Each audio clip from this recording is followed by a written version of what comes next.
still like, talking about basket weaving and especially in the Northwest. Let's talk about crocheting in the Northwest. Not so much in the Southeast. No, more in the Northeast. It's too humid. The yarn, it puffs up. It's all frizzy. Especially the alpaca. Yes. Alpaca. It is a frizzy-haired animal.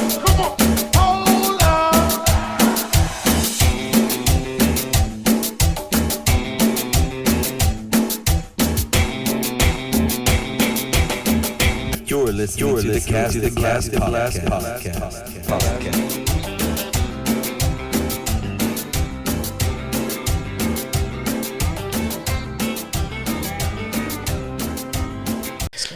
What's up, everybody? Pinche Ben. I got my co-host Jimmy here, and we got a special guest today for you. But welcome to the Cast&Blast podcast.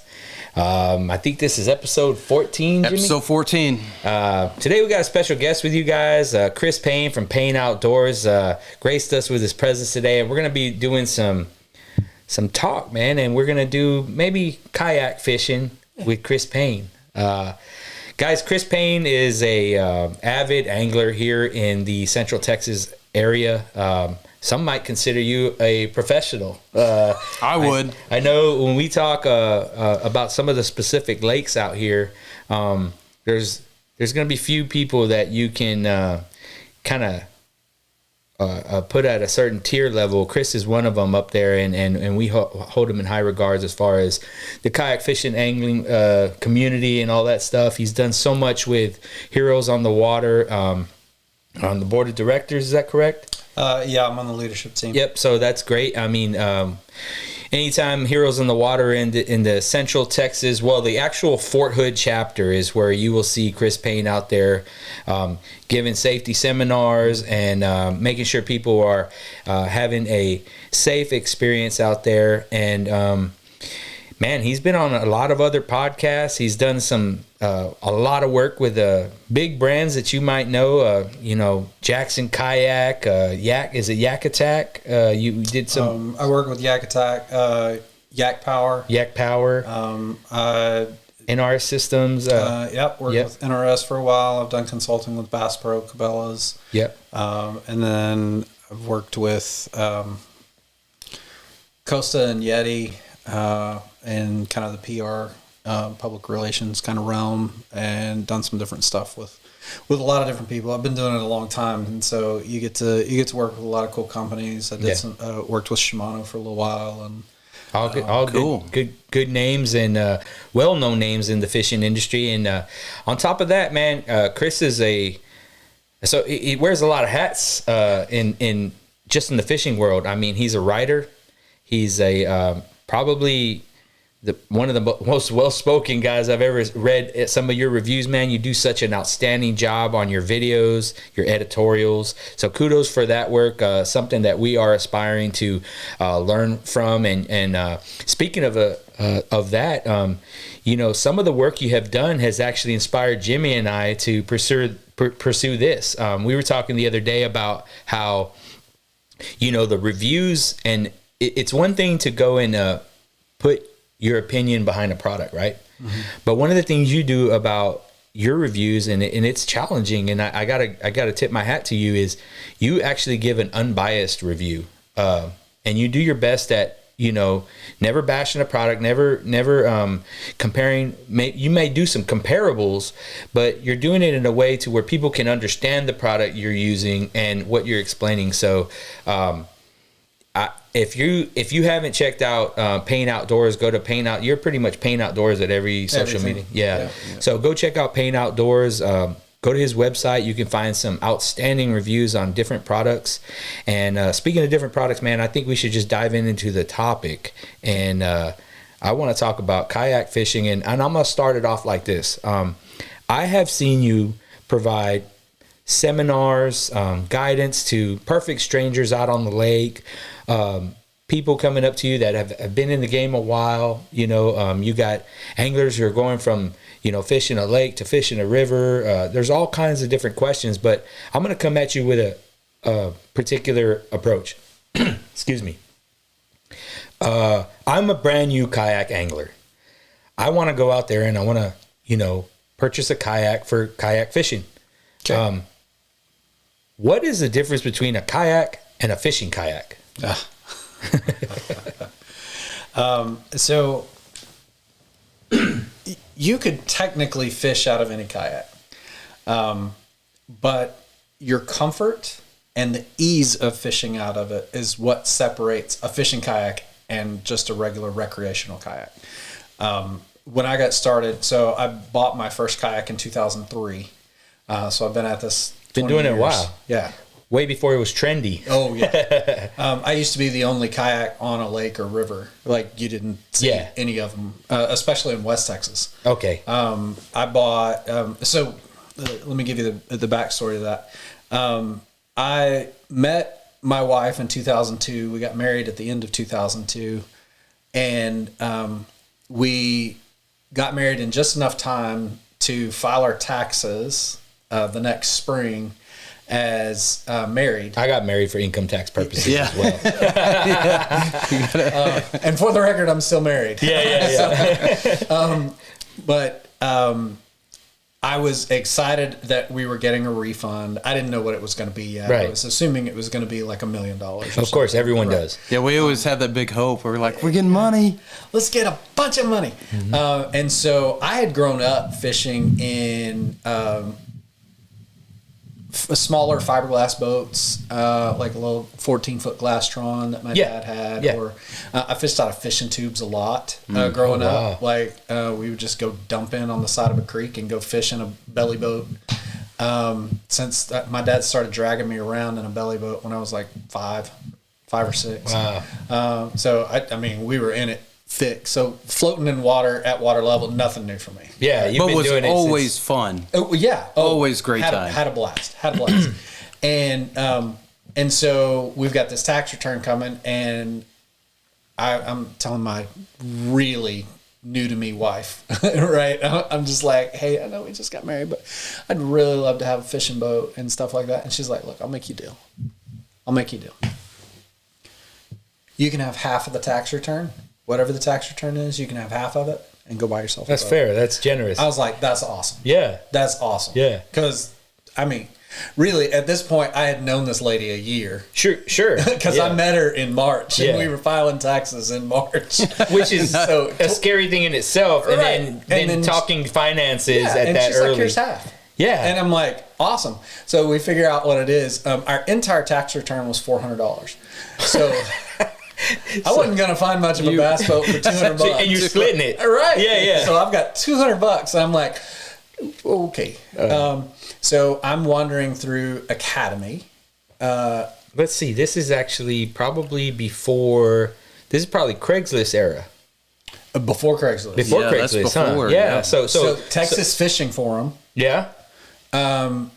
In its early stages, like bulletin board website. Yeah. So type stuff. Maybe Texas Boat Trader magazine if you can find it. Yes. So what I'm getting at is like the resources to get a more affordable something that you're finding a deal on. Those resources were slim. You're looking at classifieds. Yeah, classified ads and the thrifty nickel, right? Type thing.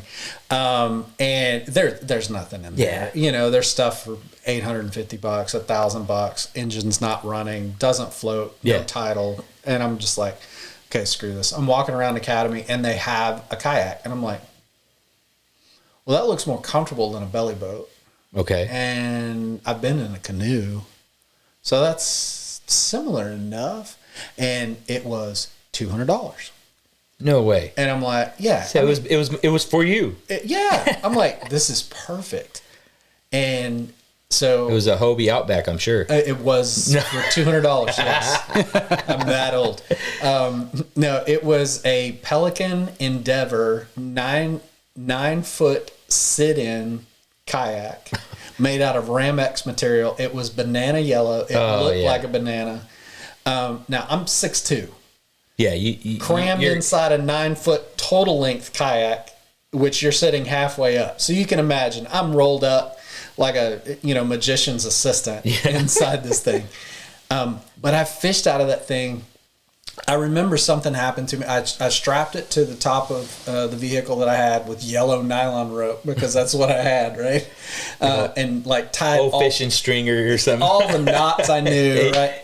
to strap it down. And the first day I took it out, man, I pulled it off the roof of that vehicle and dumped it in the water and got into it. And the hybrids and the whites were hitting. It was close to sunset, and the hybrids and the whites were hitting out farther than you could cast. Okay. Was that in West Texas? Yeah, it was at Fort Phantom Hill in Abilene. Okay. And I paddled out and just far enough to get to where I could cast to them, and started catching hybrids after hybrids after hybrids, and I couldn't touch them from the bank. And I was like, this is what it is. That's when you became the most excited 6'2" guy in a Pelican endeavor. never dreamed. That was cutting edge for you. I mean, now you have you're on top of the game, man. Yeah, but it was just so enlightening, and I remember that joy. And what's fun is every time I get that third or fourth paddle stroke off the bank, all that joy comes rushing back. Oh yeah, like every time. And so I think that's really what's fueled me over. I've been doing it 20 years. I've been in the outdoor space, writing and doing videos and magazines and all that stuff for the last 10. Technically, I guess it'll be 11 in August. Sure. And so I think that's really what fuels me, is telling other people about this. So you asked me a question to circle back to that. What makes a fishing kayak different? Technically in the space, it's having rod holders already attached to it. Okay.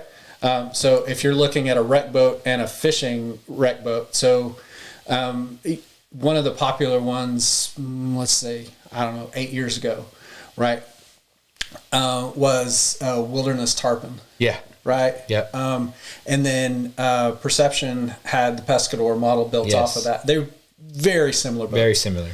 And they originally had a wreck boat that didn't have the rod holders. Right. Flush mounted rod holders behind the seat. Right. And that's how you could early on tell if something was a fishing kayak or a recreational kayak, is it had flush mounted rod holders behind the seat. Okay. Makes sense. That charged you $100 more. Yeah. And it floated the same way. It had the same kind of same paddles, the same seat, same everything. So obviously we've moved way past that. Oh yeah. We've got our kayaks today. Some of these higher end kayaks are probably just as expensive, if not more expensive, as some of the boats you find for sale these days. That's what's kind of held me back from getting. I've always wanted to get in a kayak, and that's why it's such an interesting story to hear your story, because I've wanted a kayak, and I'm like, wow, if I buy this kayak that's set up really well, I could essentially buy a boat for the same price. But the intimacy of being with that is not the same as being on a kayak and being on a boat, in my opinion. There's a few trade-offs. Yeah. So let's talk about some of those trade-offs. Right. So I'm in a high-end kayak, right? So I have two kayaks that I'm primarily in. If I'm on big water, like I'm on Belton, Stillhouse, I'm fishing at the coast, something like that, I'm in my NAR, the Jackson NAR.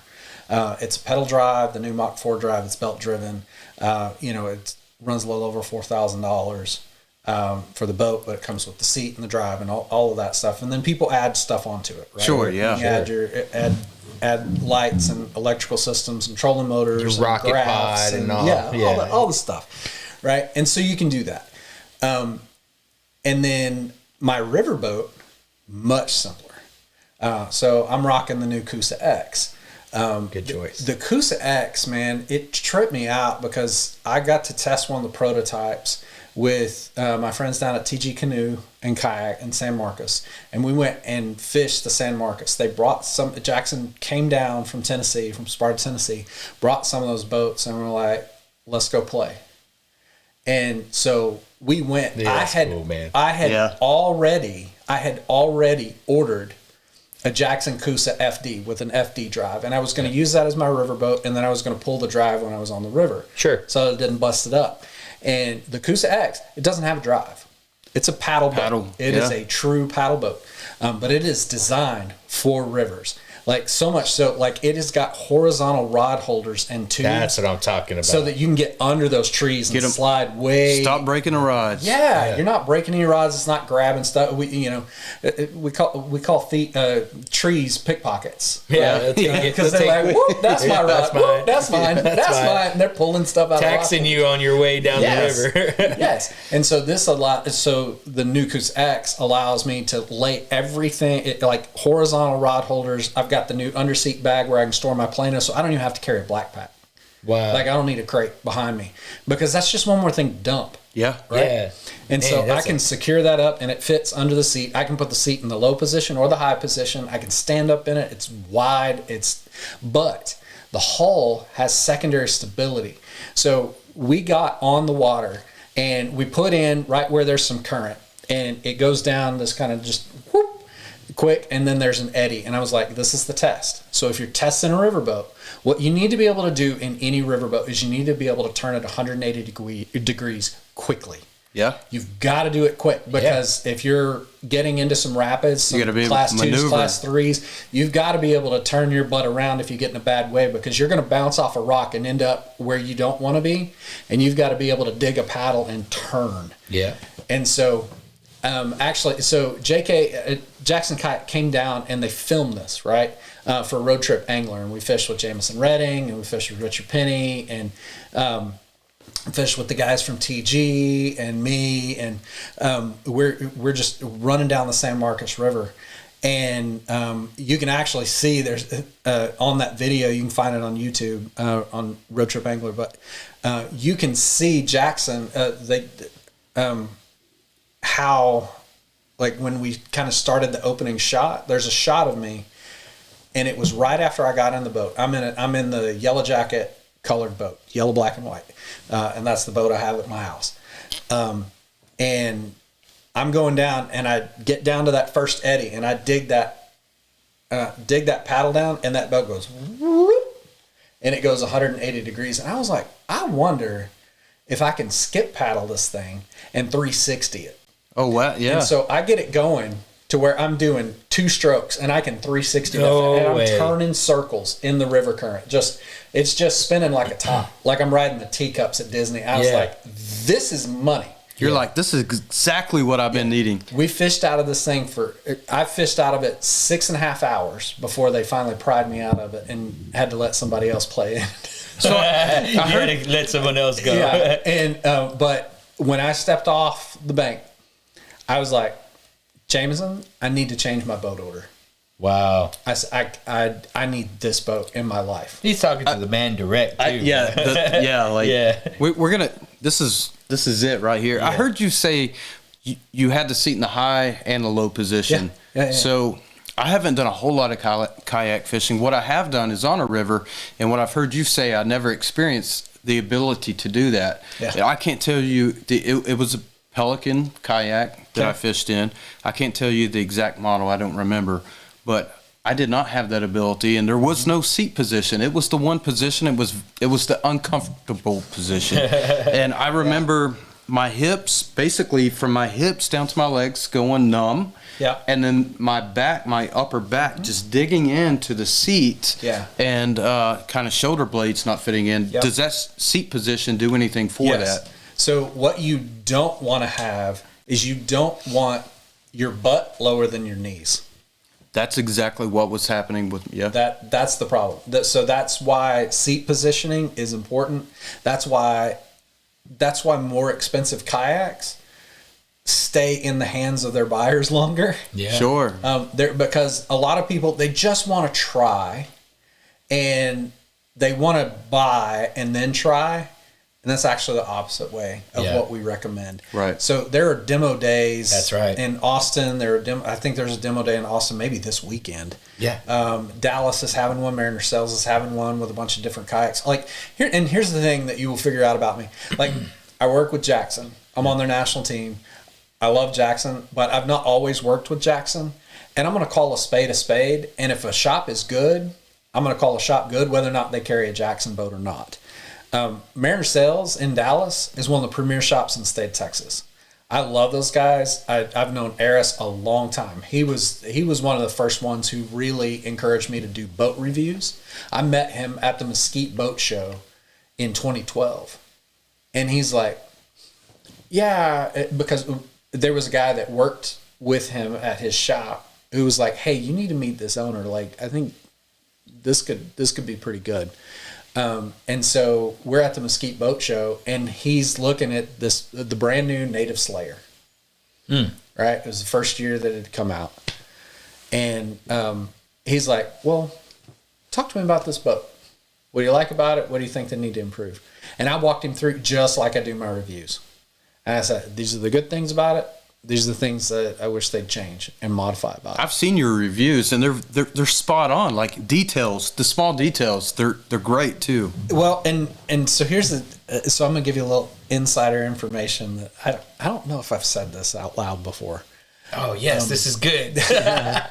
So there are a lot of companies that reach out that want me to do reviews that I don't publish.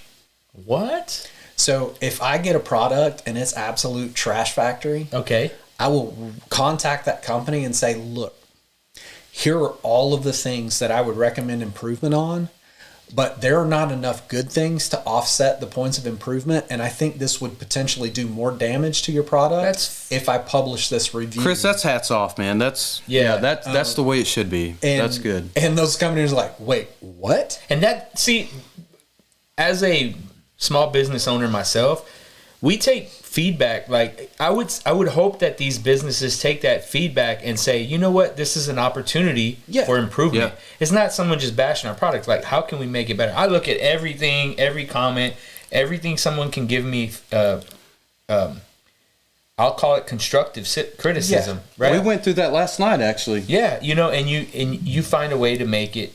You try to make it right, and I hope that that's what they're trying to do, Yeah, and a lot of these companies will go back with R&D and they'll make some modifications, or sometimes they're just like, yeah, it's okay, just don't publish the review, and then they sell on Amazon or they whatever, and that's fine. Like, sure. I don't take personal offense to it.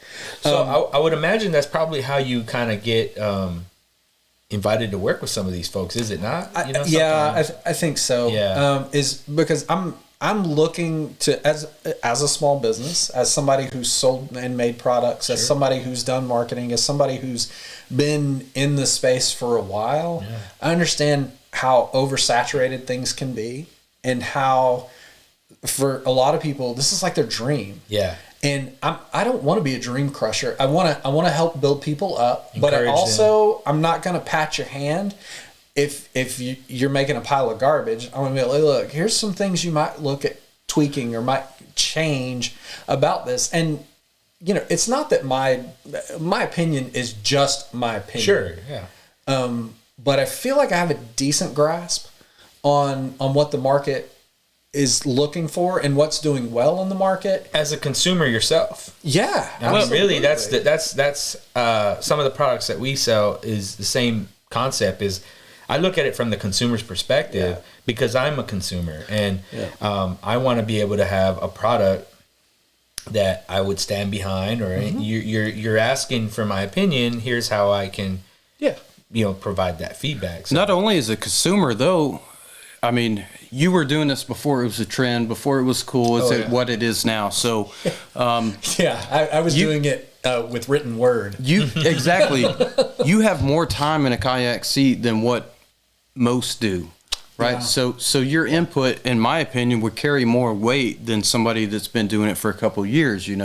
So I would hope and think that those companies kind of understand that, and they see that your opinion could carry a lot of weight, and your input and advice should go a long ways with their design. Yeah, I think the market, the media market, has become saturated with reviews. Right, everybody is talking about everything because it's becoming more and more. Well, I think it's because it's searchable, right? Yeah. I mean, before an opinion or words on a platform weren't searchable. They didn't go in a database. They didn't go anywhere and stay there in some kind of like library. Well, it used to be in a magazine. You could read an article And that the article carries a lot of weight, but now there's 10,000 different products made in 17 different countries at different prices. So and one things search like, keyword can get you on 16 different reviews for one small niche product. And I think where I struggle is with the so the people who know me, and the people who don't know me don't know me. Yeah. So it could come across. There's polarity with what I do. Mm-hmm. Sure. Right. Yeah. Because the people who don't know me just think I'm another talking head. They don't know my backstory, and I don't go around talking about my backstory. Or I have 20 years of experience in I don't open conversations with that. Right. That's not what I'm about. If people are really seeking an opinion on stuff, I will take all the time that it takes to give you all the information I can. I've kind of set myself up as I know 1,000 different ways on how to not do something. Here's all the mistakes I've made. Don't make these mistakes. Yeah. Because I have bought a kayak that I didn't demo, and it was awful. Yeah. I've done it twice, actually. Yeah.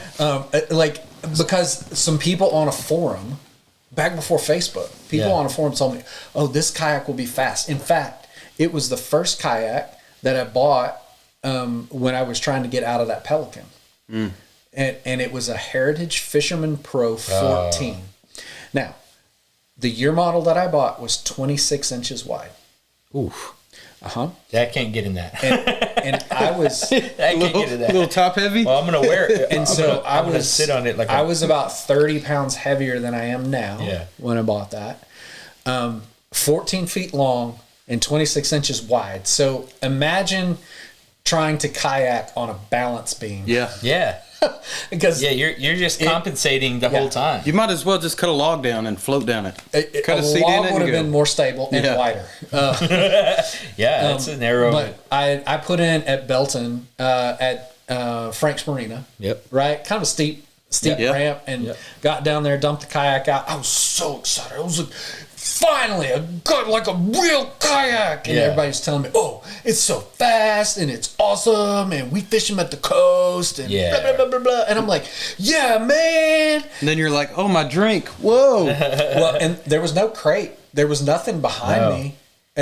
Basically, you just kind of sat on it and hoped to God you didn't tip. Yeah. And I got in it and pushed off from the bank, and it was like this, and I'm like, oh, this is not good. And I tried to turn it. Well, turning 14 foot. Right, it was a barge beam.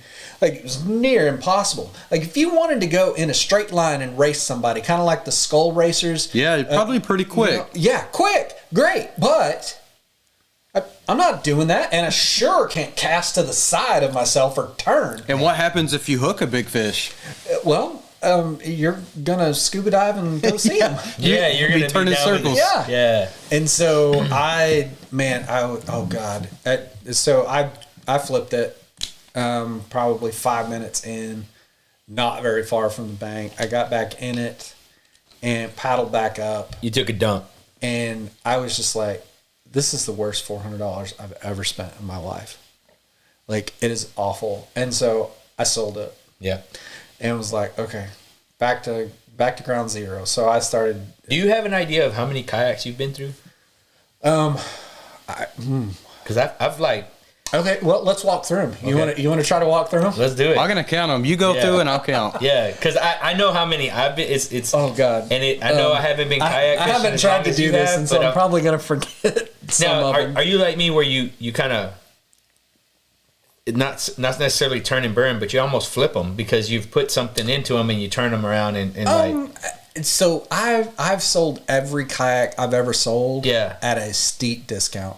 Because good mojo, we call it, right? Well, and I want somebody else who wants to be in that kayak but can't just go buy fresh plastic to experience that. Yeah. Right? And sometimes you get people that you fish with that really admire what you're fishing, and so when it comes time to move into something else, or somebody's, cut you a really sweet deal on some new plastic or whatever for a job that you're working with them or whatever it is, then that good mojo, and just be like, look, here's the number. And I've had people be like, wait, for everything? Mm-hmm. I'm like, Yeah.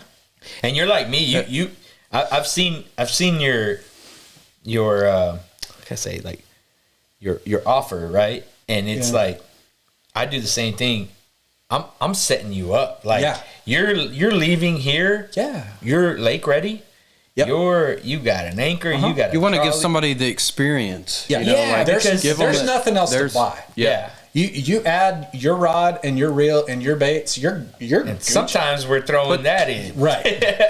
Put your butt in this seat and just go. Right. That's all you got to do. Because it's sharing a passion. Yeah. It's sharing a passion. So let's go through the count, man. Let's see if we can do this. All right, I'm going to count. So the Pelican Endeavor was number 1.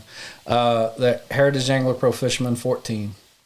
Ocean Kayak Venus, which is a pink 11-foot ocean kayak. It sounds super nice. I have no clue, but it sounds nice. It's basically just kind of a piece of plastic, but they were used a lot for running baits out, being on the breakers. Oh, yeah, okay. Behind the breaker. Yeah, go so there wasn't a lot to break on that kayak. Like, it was thick plastic. It floated. It was wide.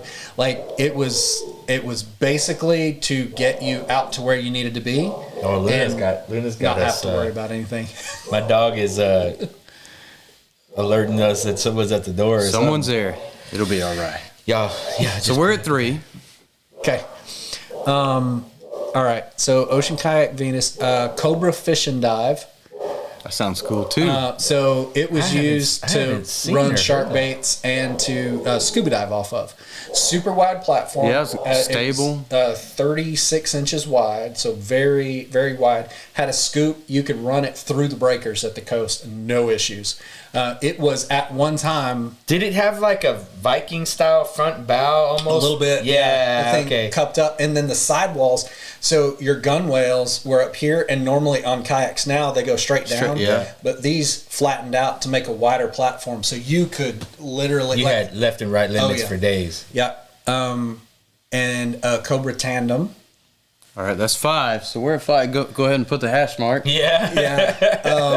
We're at the hash mark so let's already. See, Cobra Tandem, then Jackson Coosa, 2012 in Yellow Jacket, which is that's a good, why this Jackson Coosa X in Yellow Jacket 10 years later. But I was going to say, we're 10 years into it at number 6 now. Yeah. So that's 2012, and then we went to okay.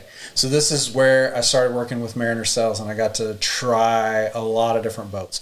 So Hobie Revo, Hobie Outback. We're in yachts now. Yeah. We're Hobie in the Sport. The big Hobie Sport. Hobie Even I know Pro that Angler. one, and that one.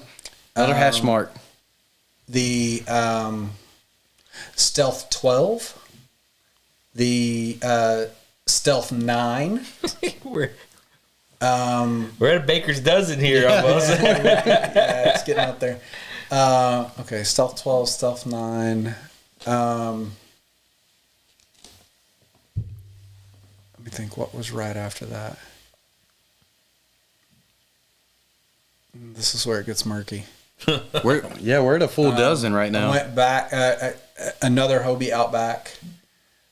And then I started working with Hook One out of Tennessee.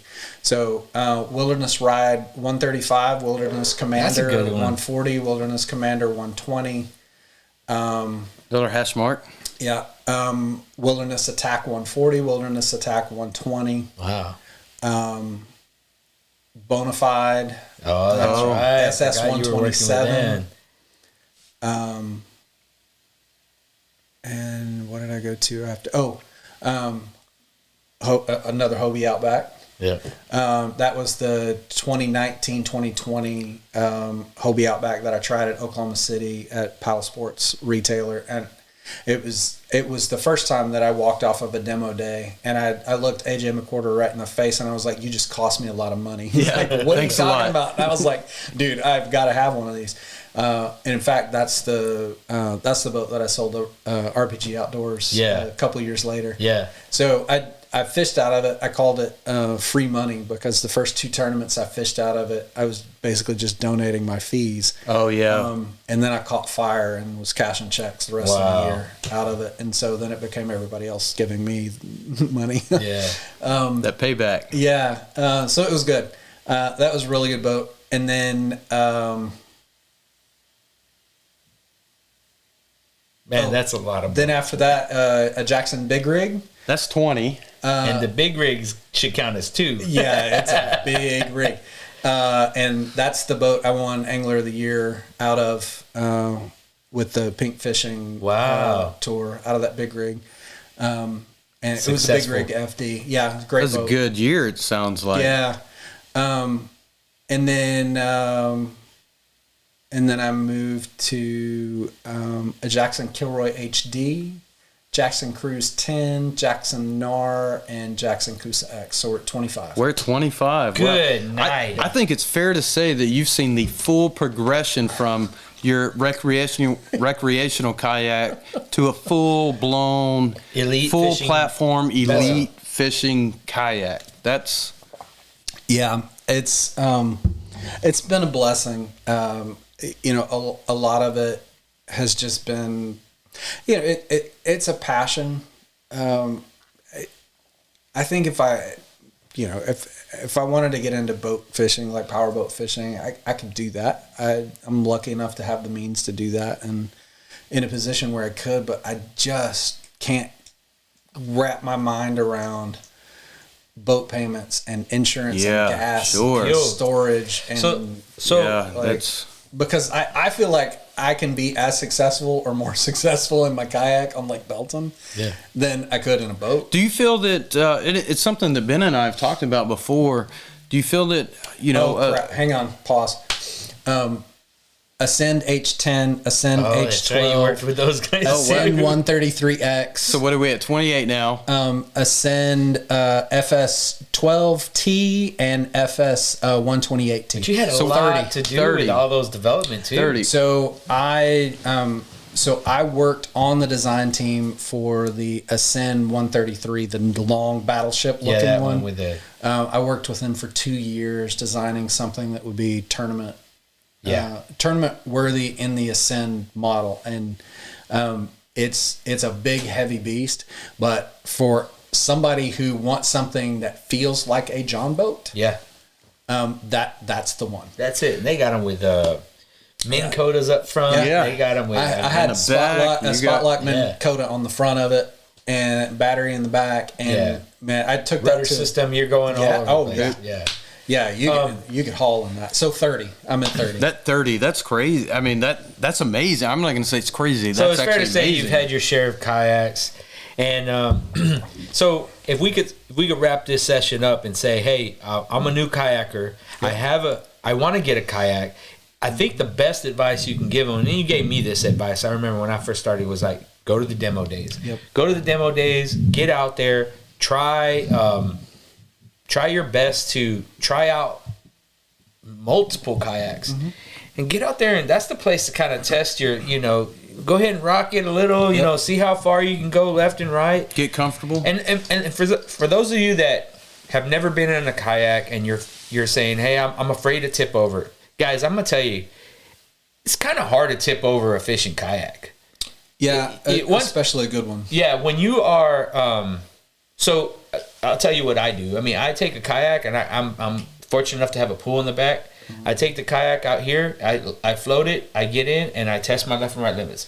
I'm going to dump it there before I'm out in the middle of a deep lake, and I take my spill there. Test those limits, see what the... Yeah, I want to test my limits, because you actually get to a spot where you're like, I can feel it. This is my point of inertia. Yeah. I go past this, I'm going to take this spill. And then also take that dump and practice recovery. Yeah, that's where you want to do it. So, I tell you what, man. I'd like to wrap this session up, and I want to pick your head a little more. And if you're all right with it, I'd like to do a part 2 of this. Let's do it. And if we can do part 2, I want to talk about exactly that, the safety and recovery. Some of those things are kind of like I've got a really scary story for you. Oh, and I got a really good thing to ask you, Dave. We've thought about that. I'll tell you what, guys, man, if this is if you've enjoyed this podcast and you want to hear more from Chris Payne, man, stay tuned to next week. We're going to bring you guys part 2. And we're going to be talking about One, we're going to be talking about the actual safety aspect of getting out on the water. Maybe give you a checklist of what to make sure you have on your kayak.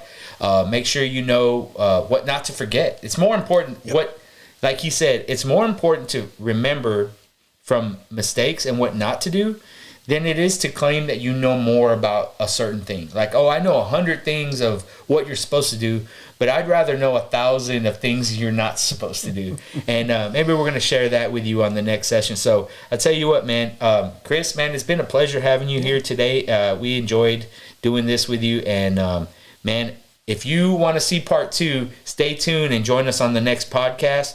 We're going to continue here talking with Chris and bring you on to the next episode. So, Jimmy, you want to sound us out? I just want to say it's going to be good. The do's, the don'ts, and the cans and can'ts. So I'm excited to hear it for myself because I'm not an avid kayak fisherman, so I'm learning as we go as well myself. Chris, I want to give you a heads up, man. We have a session we call "But Did You Die?" I want you to think of a situation, and everybody has them. I want you to think of a situation that you've put yourself in a sticky situation where you nearly died, or you walked away saying, "I will never do that again." So, if you guys want to hear his "But Did You Die?" Stay tuned, and we'll bring it to you on the next. Sounds episode. like you're gonna want to hear it. All right, guys, we're signing out. Hope you enjoyed this podcast. Stay tuned for the next Cast and Blast podcast with Chris Payne. Peace. All right, that was pretty cool.